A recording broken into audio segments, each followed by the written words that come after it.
সেটাকে চিরে ফেলছি এবং তার পেট থেকে রিজেক হাসিল করছি। ঠিক কিনা বলুন?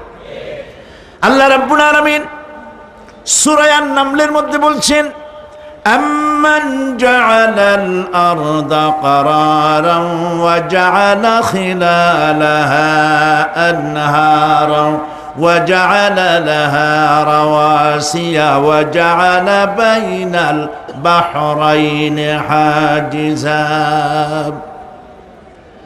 আর তিনি এই পৃথিবীর অবস্থান লাভের উপযোগী করে আল্লাহ পাক তোমার জন্য তৈরি করে দিয়েছেন এবং এর মধ্যে নদ নদী আল্লাহ পাক সৃষ্টি করে দিয়েছেন, পাহাড়গুলিকে গেড়ে দিয়েছেন, আর পানির মধ্যে দুটি ধারা আল্লাহ সৃষ্টি করেছেন। পানির মাঝখানে একটা অন্তরাল সৃষ্টি করেছেন। এটি একটা তো আবিষ্কার হয়েই গেছে, সেটি হলো প্রশান্ত মহাসাগরের ভেতরে 4000 কিলোমিটার লম্বা, 2500 কিলোমিটার চওড়া প্রশান্ত মহাসাগরের ভিতরে একটি বিশাল এলাকা পাওয়া গেছে, যেটার পানি অত্যন্ত সুমিষ্ট সুমধুর, আর এর বাইরের পানিগুলি অত্যন্ত লবণাক্ত। সূরা আর রহমানের মধ্যে আল্লাহ পাক বলেছেন, মারাজাল বাহরাইনি ইয়ালতাকিয়ান বাইনাহুমা বারযাখুন লা ইয়াবগিয়ান ফাবিআইয়ি আলাই রাব্বিকুমা তুকাযযিবান। দুটি সমান্তরালে পানি প্রবাহিত হয়ে যাচ্ছে, দুটি ধারা। লোনা পানি মিষ্টি পানিকে লোনা বানাতে পারে না, মিষ্টি পানি লোনা পানিকে মিষ্টি বানাইতে পারে না, মাঝখানে কোনো পার্টিশন নাই। সুবহানাল্লাহ। আমার দেশের পদ্মা, গঙ্গা, যমুনা, মেঘনা এর মিষ্টি পানিগুলি ভাটি এলাকারে বঙ্গোপসাগরের নোনা পানির মধ্যে ছুটে যায়, আবার জোয়ারের টানে বঙ্গোপসাগরের মুখ তিতা হয়ে যায়, এমন নোনা পানি মিষ্টি দরিয়ার মধ্যে এসে ঢুকে যায়। কিন্তু বঙ্গোপসাগরের নোনা পানি মিষ্টি পানিকে নোনা বানাতে পারে না, আবার নোনা পানিগুলি মিষ্টি এলাকায় গিয়ে মিষ্টিরেও খারাপ বানাইতে পারে না। আল্লাহ রাব্বুল আলামিন বলেন, এগুলি আমার আইন। মানে কার আইন? আফাগায়রা দীনিল্লাহি ইয়াবগুন ওয়ালাহু আসলামা মান ফিস সামাওয়াতি ওয়াল আরদি তাওআন ওয়া কারহা। আকাশে আর জমিনে যা কিছু আছে সব আনুগত্যের মস্তককে আমার সামনে অবনমিত করে দিয়েছে। সুতরাং এর আমার আইন মানে, চাঁদ সূর্য গ্রহ নক্ষত্র আইন মানে কার? চিল্লায় বলুন।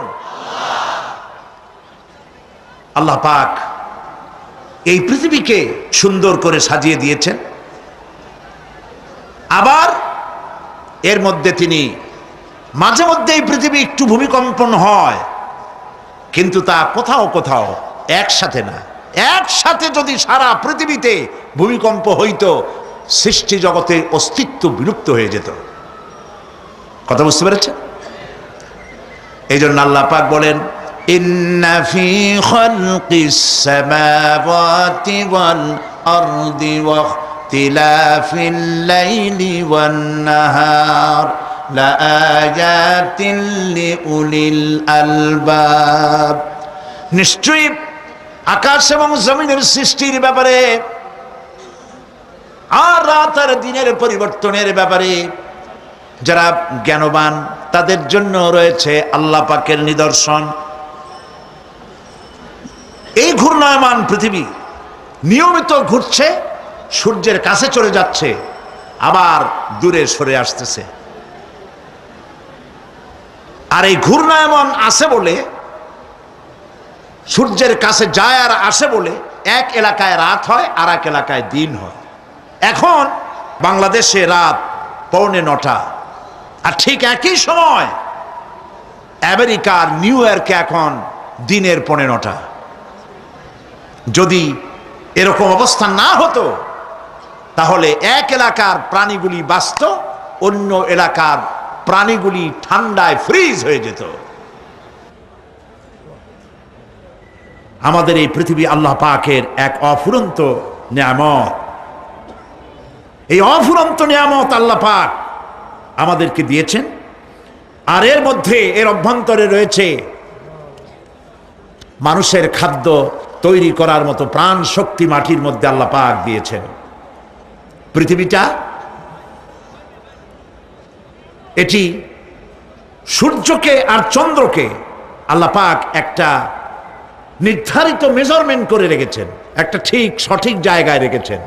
বিজ্ঞানীরা বলেছেন সূর্যর যে ডিগ্রিতে এখন আছে, ওর থেকে কয়েক ডিগ্রি যদি নিচে নেমে আসতো, গোটা পৃথিবী জ্বলে পুড়ে ভস্ম হয়ে যেত। আবার সূর্যটা যেখানে আছে ওখান থেকে আরো কয়েক ডিগ্রি যদি উপরে উঠে যেত, তাহলে গোটা পৃথিবী ফ্রিজ হয়ে যেত, প্রাণী জগতের অস্তিত্ব শেষ হয়ে যেত। চাঁদ সম্পর্কে বলা হয়েছে, চাঁদ যত ডিগ্রিতে আল্লাহ পাক স্থাপন করে রেখেছেন, ওর থেকে কয়েক ডিগ্রি উপরে যদি উঠে যেত, গোটা পৃথিবী মরুভূমি হয়ে যেত। আর যদি কিছু নেমে আসতো, গোটা পৃথিবীতে জলোচ্ছ্বাস হয়ে পানিতে পৃথিবী ডুবে শেষ হয়ে যেত। তাও সুবহানাল্লাহ বলবো না? এ সমস্ত কুদরত কার? আল্লাহ পাক।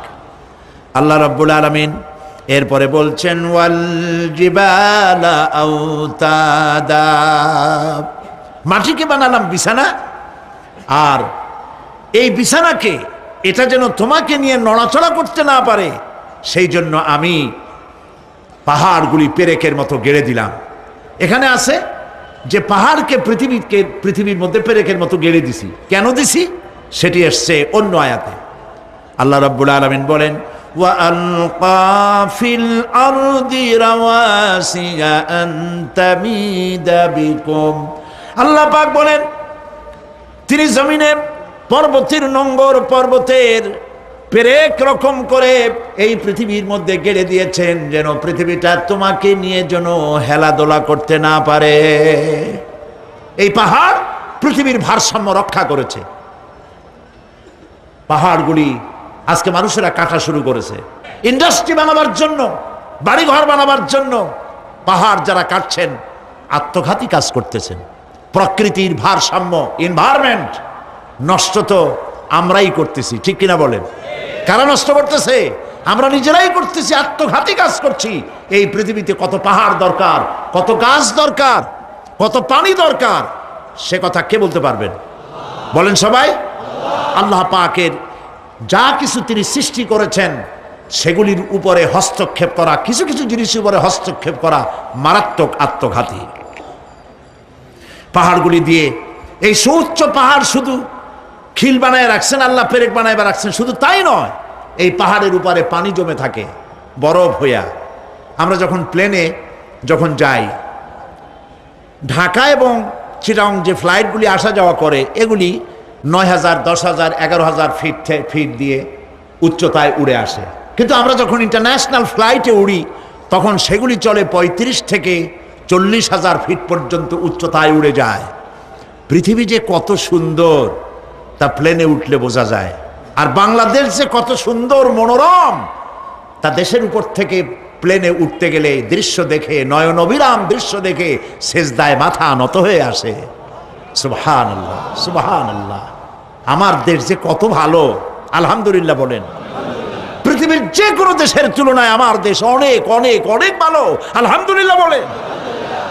এর গাছে হাত দিলে খাবার পাওয়া যায়, পানিতে হাত দিলে খাবার পাওয়া যায়, জমিনে হাত দিলে খাবার পাওয়া যায়, যেখানে হাত দেবেন সেখানে খাবার। আমাদের তো আসলে খাদ্যের অভাব না। আমাদের কি খাদ্যের অভাব আসলে? না, আসলে খাদ্যের অভাব না। আমাদের সব আছে, বিশাল বনজ সম্পদ আছে। কাপ্তাই, রাঙ্গামাটি, বান্দরবন যে দেখেন বনজ সম্পদ কাহাকে বলে। খুলনার ফরেস্ট এরিয়া যে দেখেন বনজ সম্পদ কারে বলে। রয়েছে বনজ সম্পদ, রয়েছে খনিজ সম্পদ, রয়েছে পশু সম্পদ, রয়েছে মৎস্য সম্পদ, রয়েছে পানি সম্পদ, সর্বোপরি রয়েছে মানব সম্পদ। সব আছে। তাহলে মরি কেন? মরি সৎ লোকের অভাবে। আল্লাহ রাব্বুল আলামিন এই পৃথিবীতে মানুষগুলিকে সুন্দর করে সৃষ্টি করে তার খাওয়া চলা ফেরা ওঠা বসা সব কিছুকে একটি নিয়মতান্ত্রিক পদ্ধতিতে পরিচালিত করেছেন। এটা বুঝলে পরে কল্যাণ, না বুঝলে অকল্যাণ। আসল বক্তব্য ছিল কি? পাহাড়। প্লেনে ওড়ার সময় দেখেছি রাশিয়ার উপর থেকে যখন উড়ে যায়, টার্কি, ইটালি, আফ্রিকা দেশসমূহের উপর দিয়ে যখন উড়ে যায়, তখন দেখতে পাই নিচে পাহাড়ের মাথাগুলি সাদা ধপধপ করছে। প্রথমে তো বুঝি নাই যেগুলি কি, পরে জিজ্ঞেস করে জেনেছি। যখন প্রথম বিদেশে গেছি তখন বুঝি নাই, তারপরে বুঝতে পারলাম